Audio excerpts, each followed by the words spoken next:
The Gordie Howe International Bridge under threat. He's volatile, he creates uncertainty, and he doesn't mind lying to the public. Trump's latest face-off with Canada. Housing pressures. The trade tensions and the uncertainty going forward has definitely impacted housing investment. Developers face higher costs, weaker demand, and more unsold homes. And a new era of policing. We can be sure that the Windsor Police will be there for them. Windsor's new police chief takes over the helm.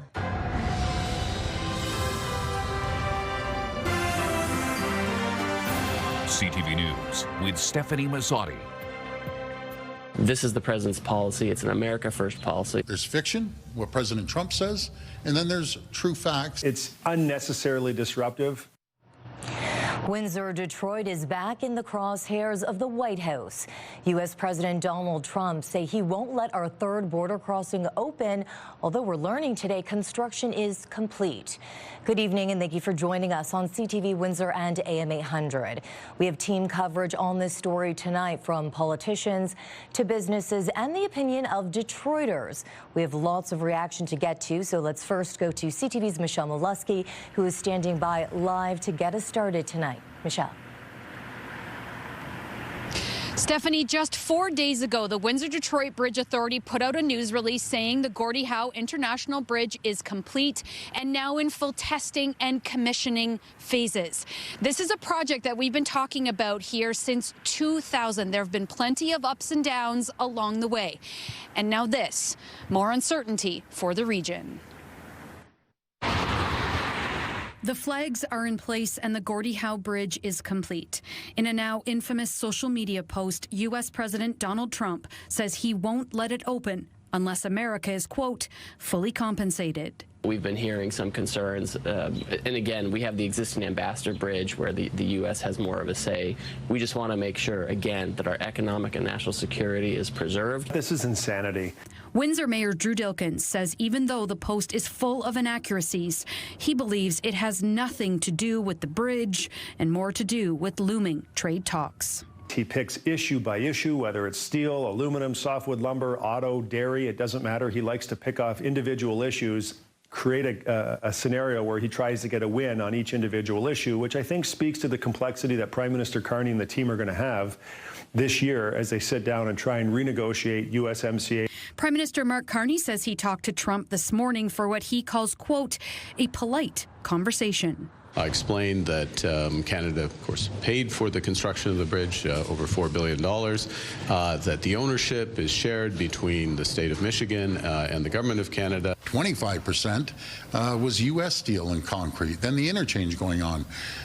From the Michigan side, it was all American workers, all American steel, all American concrete. It is a really important part of our economy, the largest crossing in North America, and so it is important that it continues to move forward and open up on time. The question remains, can the president prevent this bridge from opening? No, there's not much he could do on a sort of direct level, but that emergency authority that he can pull out of his pocket really gives him the ability to do quite extraordinary things sometimes. Political science professor Jamie Essex agrees the post has more to do with future trade talks, fueled by hurt feelings from the past. It's also, I think, a bit of an emotional reaction on the part of the president, because he's still clearly upset about things that were said at the Davos meetings. Now, the irony here is the Trump administration has been involved in this project. Back in 2017, they put this as a priority list infrastructure project for the Americans. And the Trump administration then in 2019 spent $15 million on this bridge for inspection and vehicle screening. So they're certainly familiar with the project. Stefanie. Okay, and Michelle, what is the Windsor-Detroit Bridge Authority saying tonight? Yeah, that's a good question, and we reached out right away when all this happened yesterday, and we just moments ago got a statement back from them. It really mirrors what the Prime Minister has been saying today, makes no reference to Trump, makes no reference to whether or not this can actually happen. Does Trump even have the power to prevent this bridge from opening? It also highlights the fact that we've been talking about this since 2000, and it was really the Canadian officials, Windsor, Ontario, and Canada really getting along and making this thing happen with coordination from our American counterparts. And so this really continues to be a story that isn't dying anytime soon. I know we have plenty more still to come in the show, so for now I'm going to send things back to you. Okay, thank you, Michelle. Now, President Trump's decision to block the opening of the Gordie Howe Bridge is creating major headaches for trucking companies while also hitting local cycling and tourism communities hard. CTV's Bob Belichico has that angle for us. We just need someone to cut the ribbon and open the bridge. Simple, but not anymore. Well, there's no end to the surprises in announcements that come from across the border, right? Many from both sides of the border anxiously await the opening of the Gordie Howe International Bridge. The excitement was curtailed last night after U.S. President Donald Trump threatened to delay the opening. At first, I was, a little bit upset, and then I realized, it didn't seem like the facts were lining up. So I believe it's just another distraction. Abe Fair, owner of Unifab in Leamington, is one of many companies with a truck fleet that looks forward to the benefits of having a second bridge crossing. I can't say I'm worried.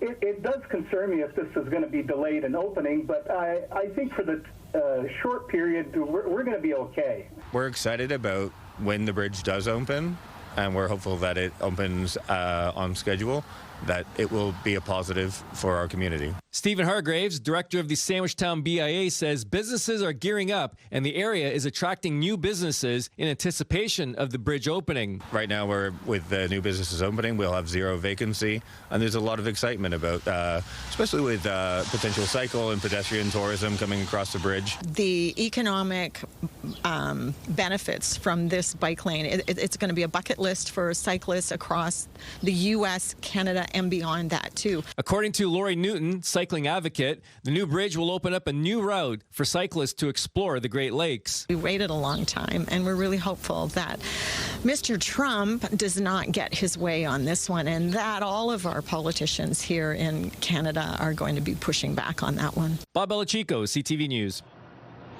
Now, across the border, the feeling on the street is that of unity. While the Detroit Regional Chamber wants Canadians as a whole, but particularly Windsorites, to know they are valued.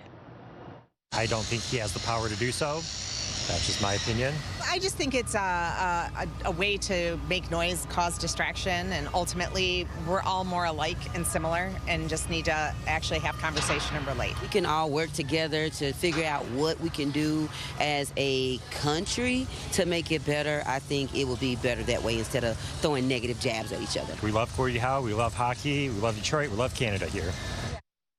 We want Canadians to know is that Michiganders are very appreciative of our partners and our friends and our neighbors, and we look favorably upon that. The partnership we have with trade, the workers that we have that come and work in our healthcare system every day. Glenn Stephen is the Chief Automotive and Innovation Officer at the Detroit Regional Chamber. He says during negotiations, it's important for Canadians to be treated with respect, and that calling us the 51st state or Kearney a governor is not appropriate from any world leader.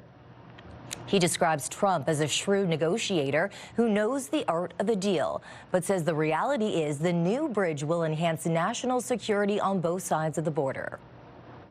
This bridge is designed, engineered, and built with the latest modern high-tech information and intelligent transportation system technology. It's going to improve security. So having that bridge opening improves security for both our countries, and these are really good things for both of us. And we have more articles on our website, including this one on who owns the Gordie Howe Bridge. It goes into a lot more of the history of the bridge, how we got here, and the crossing agreement that was signed in 2012.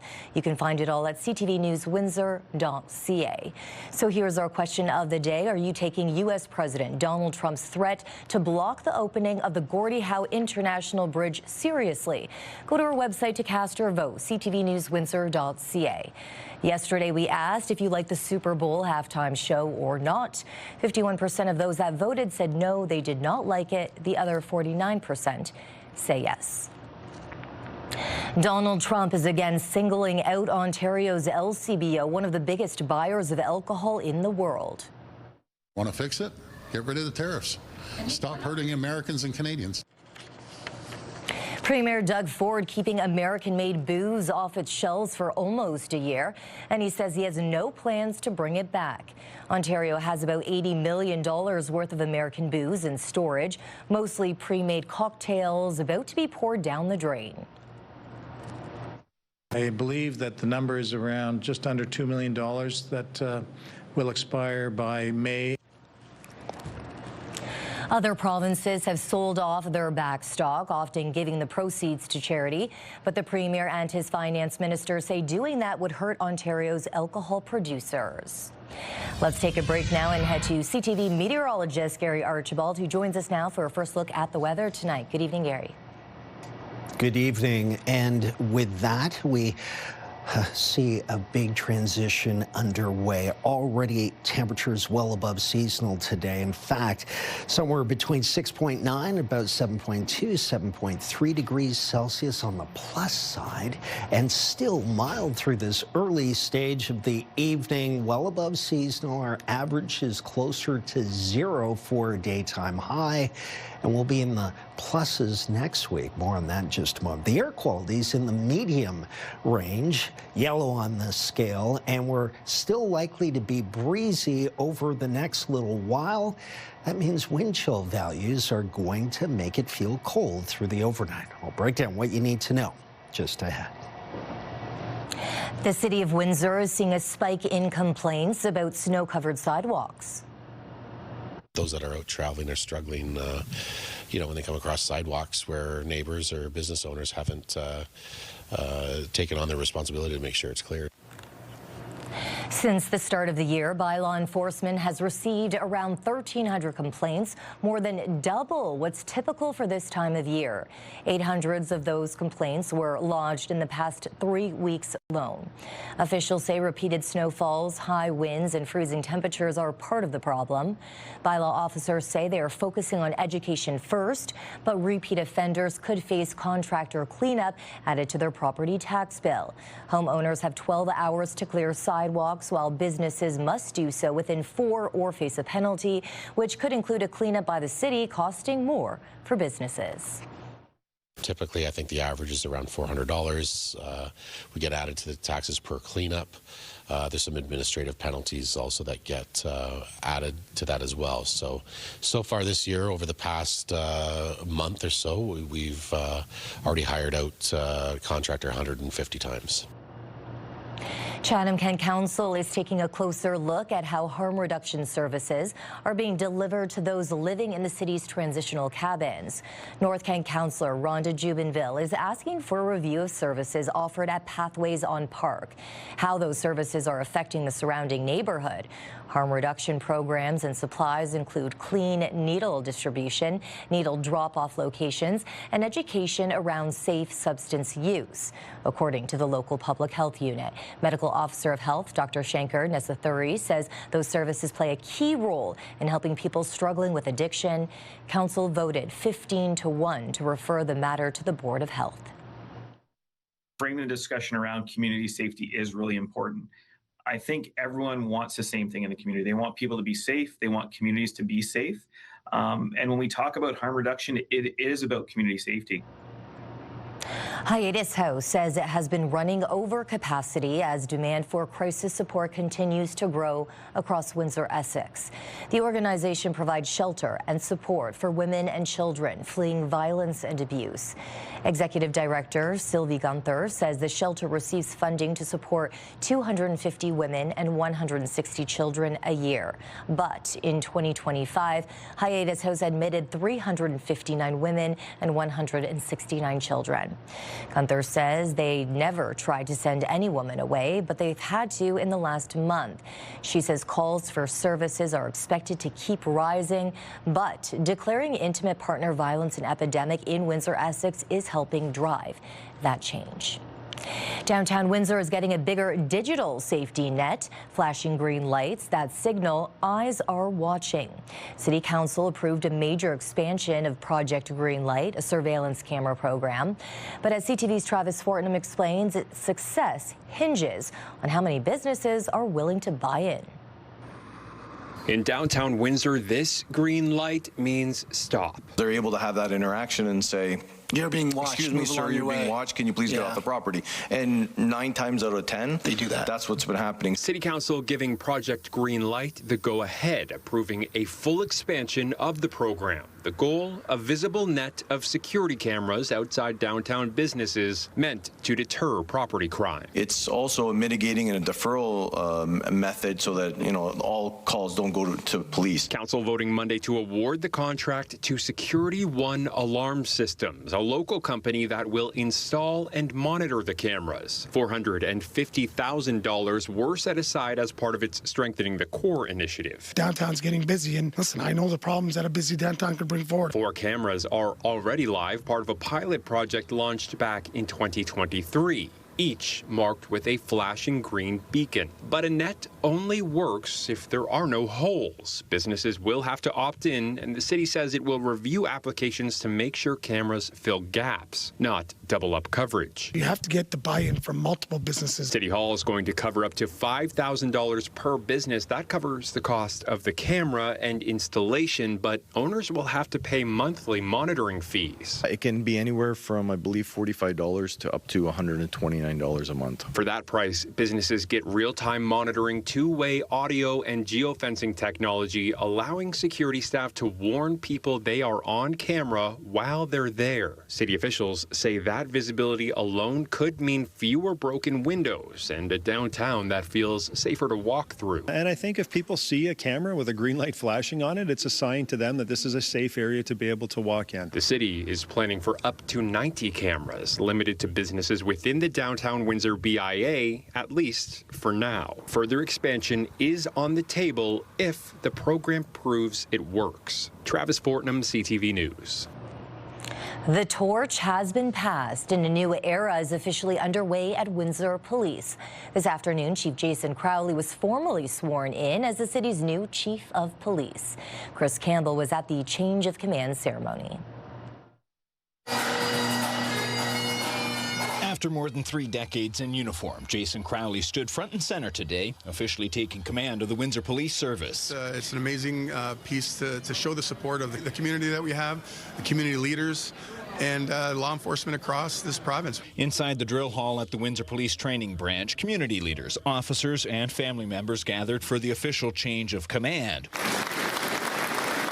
The event included ceremonial tradition, speeches, and the formal swearing-in of Crowley as chief. The fact that I've been working in that office for a few years already, there wasn't too many curveballs thrown at me yet. I'm sure they're coming, but right now, no, things are just been nice to get the wheels turning on the car, and yeah, we're starting to get things done. He took over the role in November from now retired Chief Jason Belair. Crowley started his 30-plus year career as a frontline officer. Yeah, the priorities don't change. I mean, we're talking about core functions of policing, we're talking about helping the vulnerable community, and we're talking about helping our members overall. I mean, law enforcement leaders from across the region, including Detroit, say the appointment underscores a commitment to continuity and experience at a time when policing faces growing challenges from mental health calls to recruitment. Chief Crowley, I wish him the best. I mean, he's been here. You all know him. He's been an excellent partner over the years. And I just look forward to the continued relationship. And you know that in the city of Detroit, you have a friend with the Detroit Police Department and Chief Bedison. Crowley has already laid out priorities that include strengthening community partnerships, investing in technology, and supporting officer wellness. They're challenging times right now, but the community of Windsor, the community of Amherstburg, we can be sure that the Windsor Police will be there for them. And again, we work every day to keep your trust. In Windsor, Chris Campbell, CTV News. We want to hear from you. Do you have a comment or question? Text us at 10400. You can send photos and video. Mixed fortune still ahead on Windsor's news leader. A tough loss on the ice, but Canada skates back onto the Olympic podium. Got symptoms? Don't ask social media. Artificial intelligence might answer. Later, why doctors say just don't do it.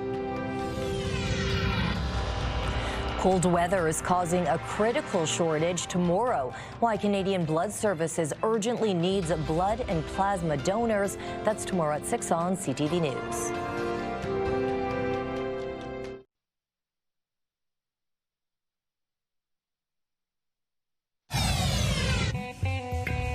Start your day with the latest local news. By signing up for our newsletter, you'll get direct local content straight from CTV Windsor to your inbox, including top stories, the forecast, and videos. You can sign up at ctvnewswindsor.ca. A mix of highs and lows for Team Canada on what is officially day 4 of the Olympic schedule. But Canadian athletes have added to our nation's medal count. CTV's Scott Hurst reports. Down and out. Captain of the Canadian women's hockey team, Marie-Philippe Poulin, did not play against the Americans on Tuesday. She's listed as day-to-day with a lower body injury after taking a hit into the boards during Canada's win over Czechia Monday night. Losing her is obviously a big one because the United States have been the better team internationally over the last couple of years. And the United States proved to be too strong on this day, beating Canada to remain undefeated in the preliminary round of the women's hockey tournament. Staying on the ice, Canada is back on the podium, this time in short track speed skating, a silver medal in the mixed relay event. So close to the podium in Beijing, so it kind of feels special just coming back here and just getting ourselves on the podium. A shared moment of joy for Kim Boutin, Courtney Sarreau, William Dangenou, and Felix Roussel. Florence Brunel and Stephen Dubois also getting medals for skating in the earlier rounds. Figure skater Stephen Gogolev with a strong performance in the men's singles short program with a score of 87.41, setting himself up for the free skate on Friday. So far so good for opening ceremony flag bearer Mikhail Kingsbury. Third in moguls qualification, just behind his teammate, Quebec City's Julien Viel. Both are moving on to the finals. And making its Olympic debut, women's alpine team combined. One skier tackling the downhill speed event, the other racing the more technical slalom course. Canadians Valérie Grenier and Laurence Saint-Germain finishing 13th. So the medal count now stands at 3, 1 silver and 2 bronze, with more athletes in the mix for medals tomorrow, including in the ice dance final. 3 Canadian pairs, led by Piper Giles and Paul Poirier, third heading into the final event. Scott Hurst, CTV News, Toronto. Time zones across the globe are always an issue during the Olympics. This time around, Canada is anywhere from 4 to 9 hours behind events in Italy. And that is organizers pushing back the start times. CTV's Garrett Berry is in Milan tonight with more on the global game of Beat the Clock. Tonight is a night that hockey fans here in Milan have had circled on their calendars for quite some time. But there's something else notable on the tickets, the 8:10 start time. Tonight's game is one of many, especially here in Milan, that start well after dark. It's not unusual for events to start at 8, 9, even 10 o'clock at night and finish even later. Those late starts and finishes have been an adjustment for athletes competing on the ice. You try not to look at your clock when you get back, but we did a great job coming into the village when we were in Lugano, making sure that we were kind of adjusting ourselves and staying up later than normal. I would say that usually, especially my roommates, are probably going to bed usually a little bit earlier than 11:30, but when you know that you're going to be on the ice till that time, you don't really want your body to get into that rhythm. We got a chance today to ask Olympic organizers about these scheduling choices. They say this is a conversation that happens during every games, but the later starts here in Milan allow more people in North America and around the world to watch events live. So to spread the Olympic message, they said it's a worthy move to change routines. Garrett Berry, CTV News in Milan. Returning home, the housing market in Canada is being dragged down by economic uncertainty, and the proof is in a new report by the Canadian Mortgage and Housing Corporation. As CTV's Heather Wright reports, it forecasts higher building costs, fewer new homes built, and more existing units left unsold. The headwinds facing Canada's economy are being felt by Canada's housing industry as well. The general climate environment of uncertainty that has been brought about by the trade tensions and the uncertainty going forward has definitely impacted housing investment. According to the Housing Market Outlook released today by the Canada Mortgage and Housing Corporation, new home construction is set to decline through 2028 as developers face high costs, weaker demand, and more unsold homes. Condo construction is expected to be especially weak. The CMHC report also underscores the impact elevated unemployment, modest income growth, and slowing population growth are having on the housing market. Several factors that are spelling out a slower market for the next several years.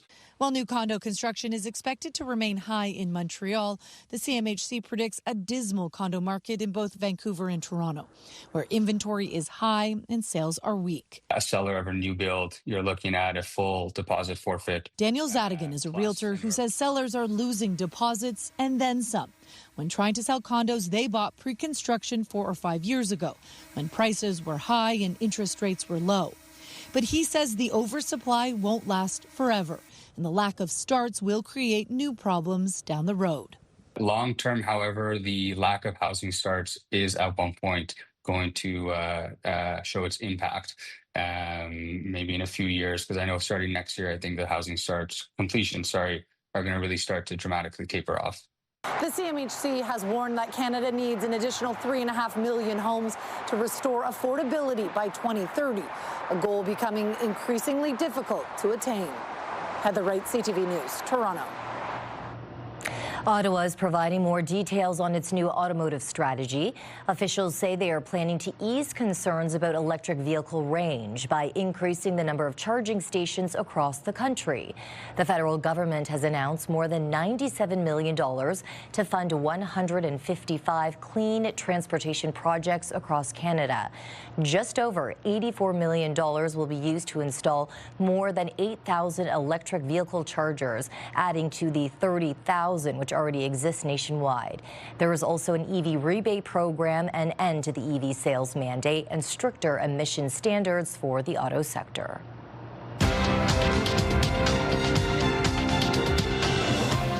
Canada's main stock index was up on strength in the technology sector. In Toronto, the TSX gained 234 points, and in New York, the Dow added 52, but the Nasdaq lost 136. The Canadian dollar is up 0.17 of a cent. On commodity markets, gold fell more than $48 an ounce, and oil dropped 40 cents a barrel.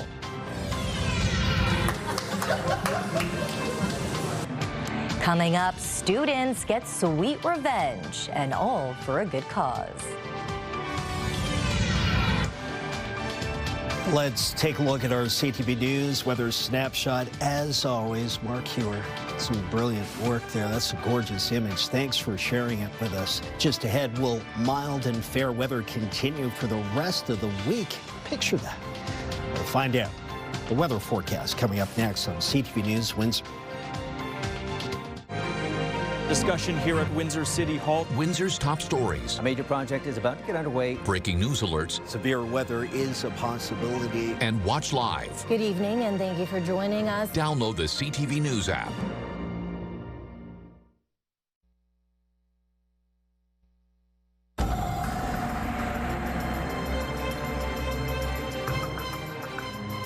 Not many people are complaining about these milder temperatures. Gary joins me again for an extended look at the weather. Gary.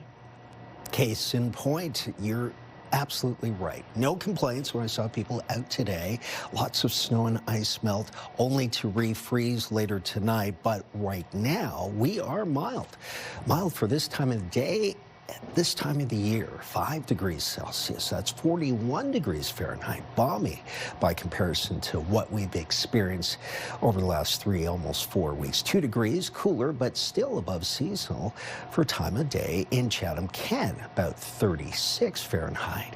Mostly cloudy conditions. By the way, wind chill, not much of a factor. We're not talking about wind chill that is in the minus teens, minus 20s, or even colder. It feels like about +2 in Windsor, 0 degrees in Chatham at our weather station there. Cold air pool is still dominating much of Ontario and the Great Lakes, but some moderation in extreme southern Ontario, which we've experienced. We have seen some snow across Ontario today.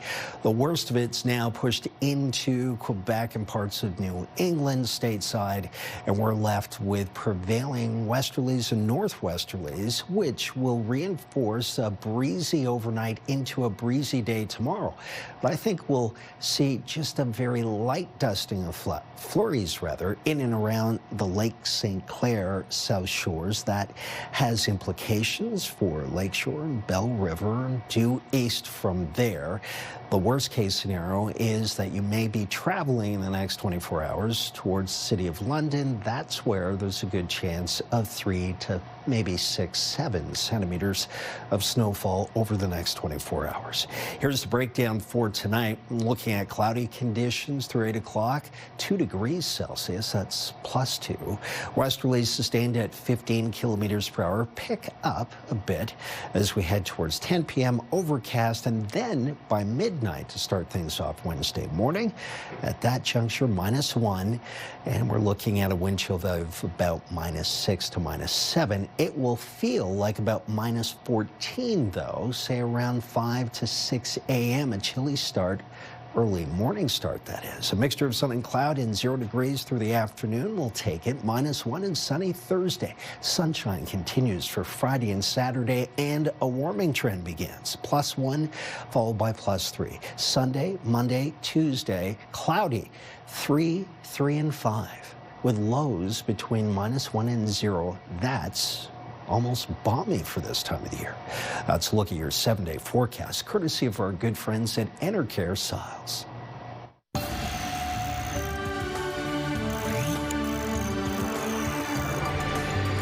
Parents of children with diabetes in Ontario are calling on the Ministry of Education to improve its standard of care for diabetes in schools. Currently, they say the supervision and help kids receive varies widely from classroom to classroom and board to board. A spokesperson for Education Minister Paul Calandra says policy regarding diabetes care is currently under review.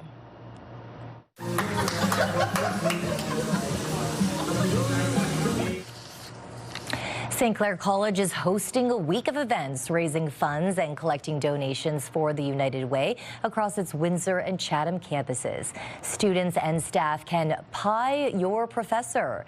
Other activities include cookie and chili sales and even scoring points during the Saints men's basketball game to raise money. Funds support United Way initiatives that tackle education gaps and food insecurity, including the On Track On Campus program, which helps students from disadvantaged backgrounds. Anything with the United Way yearly is very important, and it's a way of us giving back to the community. It's a way of us giving back to our students, too. It gives them a chance to, I don't know, de-stress and just have some fun for a change, because our program is pretty intense. Windsor Regional Hospital Foundation and the Windsor Spitfires have launched Hockey Helps Hats On for Healthcare. It's a new school-based fundraising campaign. Local students and youth sports teams will team up with Spitfire players in friendly competitions to raise funds. The initiative combines school spirit, teamwork, and hockey pride. The campaign runs from March 1st through the 31st. I think for me, it's just a huge honor to be able to give back to the Windsor community, and again, for everything that they've done for me and for the players, it's an honor to be able to help the community. You're not alone if you are going to AI for information on your health. Trouble is, a new survey from the Canadian Medical Association says roughly half of us are doing this and often getting bad advice from artificial intelligence. John Vanivale-Rao reports. Here's what you can do using ChatGPT. Online, there's long been plenty of hype. ChatGPT is now better than your doctor. About how AI chatbots can diagnose medical problems. A quick consult that's free and easy. Honestly, I think it's really good. I would place a lot of trust in the answers it gives me. But the Canadian Medical Association sounding the alarm, warning consulting an AI for medical advice can be dangerous, especially if a patient delays or skips seeing a human doctor. I would suggest that they need to be extremely curious and cautious, and that the best is still to see their family physician or primary care provider or specialist. In a new survey of 5,000 Canadians, around half said they'd consulted with either Google AI or ChatGPT for health information. But the survey also found those following AI health advice were 5 times more likely to report health-related harms compared to those who didn't. Harms tend to be delay in diagnosis or side effects from the treatment. I think it's pretty good at some things, but there are some inaccuracies. Some are concerned patients are turning to AI chatbots because of the shortage of family doctors. In fact, more than half who got information online said they had to because a walk-in clinic or doctor weren't available. But experts say an AI can confidently state something untrue and lacks a full patient history. AI doesn't know them as a full person in their context, whereas I do as a family doctor. I know that they actually had this other symptom last year that they forgot to mention to AI. And it turns out many are skeptical of AI responses. Only 1 in 4 in the survey say they trust it to provide accurate health information. John Venavalle-Rao, CTV News, Toronto. Grammy Award-winning and multi-platinum singer Diana Krall will take to the Coliseum stage Thursday, April 16th. Enter online at ctvwindsor.ca for your chance to win a 4-pack of tickets to see Diana Krall at Caesars Windsor plus a $200 gift card.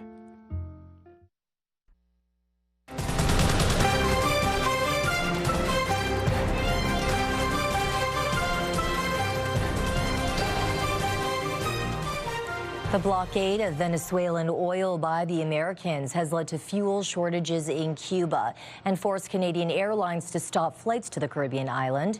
CTV's Rahim Ladani is at Toronto's Pearson Airport. I spoke with one gentleman who's in Cuba right now, and he says that at his resort there are no food shortages, there are no power outages, and so he is still enjoying his vacation and he doesn't plan to cut it short. He's expected to arrive back in Toronto on Thursday. Now, that is not the case for all travelers, we know, and that is why a number of airlines, Air Canada, WestJet, and Air Transat, they are sending planes down to Cuba right now, not full of travelers, but empty, with one goal: to pick up and repatriate Canadian travelers back here to the country. I spoke with an Air Canada representative who told me that this wind down of operations could take between 5 to 10 days because they don't want vacationers to have to cut their trip short unless, of course, they want to. They can then call the airline and change their flight if there is availability at no charge. Air Canada says they have about 3,000 passengers that they need to bring back, while Global Affairs Canada says there are 7,200 Canadians who are registered in Cuba. That number of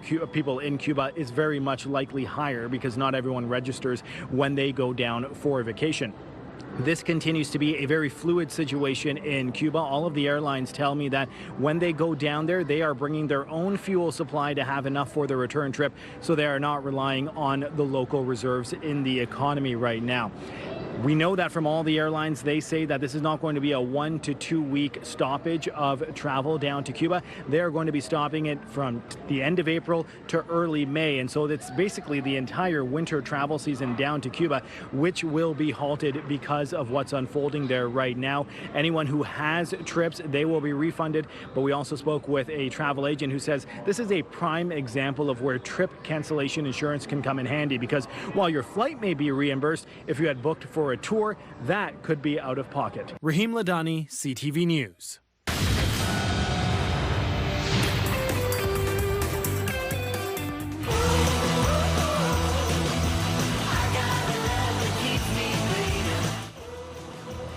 American rock duo the Black Keys are set to light up the Coliseum at Caesars Windsor with their Peaches and Cream tour. That's October 18th. Formed more than 2 decades ago in Ohio, the pair have become rock mainstays with hits like Lonely Boy, Howling for You, and Gold on the Ceiling. Tickets go on sale Friday at 10 a.m.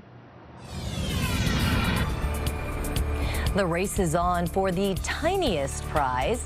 Pins, passion, and a citywide hunt. Coming up, what an Olympic morning in Milan looks like.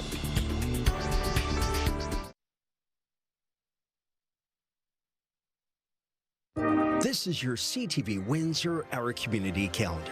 Join us for a wonderful lunch of a variety of chilies, February the 11th from 11 a.m. until 2 p.m.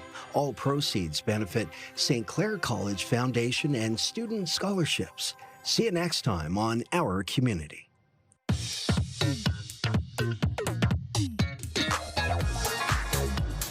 It's time to check in on what's happening now with Melanie Kentner. And Melanie, you have something that shows just how cold it's been out, and it's been cold. That's right. The Great Lakes are now more than half frozen over, but Lake Erie, that's a different story. Lake Erie is a staggering 95% ice covered. Forecasters say it could freeze solid for the first time in nearly 30 years. Over the weekend, a massive crack opened the ice so large it's visible from satellites in space. From Canada to Ohio, that crack is 80 miles long. And one of our top stories online today is who is paying for the Gordie Howe International Bridge? The financing structure has come under renewed attention after U.S. President Donald Trump posted about it on social media last night. Canada is paying the full upfront cost of the bridge because of a binational deal reached with the U.S. Under the agreement, tolls collected from bridge users will be used to reimburse Canada for the funds it advanced. Once the costs are fully recouped, toll revenue will be shared with Michigan. We put a full fact-check article online with all the background. And in our social spotlight, a long-distance traveler that scores big. Love me, love me, love me. Look at him go. This toddler runs the whole length of the court to get the basket. He shoots and scores, nothing but net. Lucky for him, no one called him out for traveling. So, Stephanie, could your kids do this? Well, you know what? I think my son would be. He doesn't know how to dribble, but he is a little older than that fella there. As for my daughter, she can pretty much put anything she puts her minds to. So if she gives it a couple of tries, I'm sure she'll get it eventually. Thank you, Melanie. And that's what's happening now. So if you have a suggestion for our trending segment, you can email it to newsnow@bellmedia.ca or text us to 10400.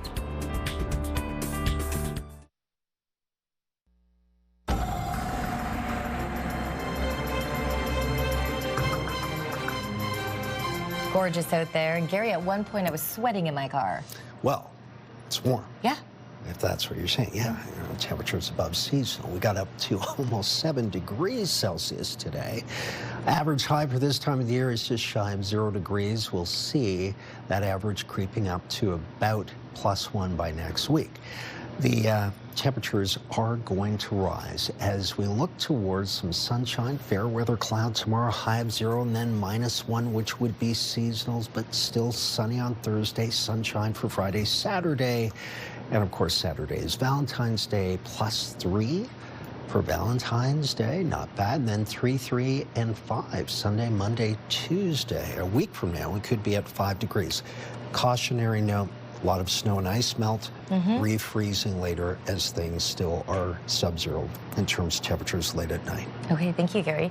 Sanjay, you're on for us tonight. What a big day it was today. Yeah, it's been a tumultuous 48 hours in terms of the news that has dominated the headlines, trumped the headlines, if you will, by the U.S. president's threat to block the opening of the Gordie Howe Bridge. And one of the reasons he's pointing to, well documented, according to Donald Trump, that virtually no U.S. content is included in the project. But tonight, we're speaking with local unions on their concerns surrounding that rhetoric, and more so that American steel is indeed part of this project, of course, under a 2012 agreement stating that iron and steel for key components must be sourced from either country. So we'll have more reaction on that tonight at 11. Okay, looking forward to it. Finally tonight, it's not an official Olympic sport, but it's nearly as intense as anything on the field of play.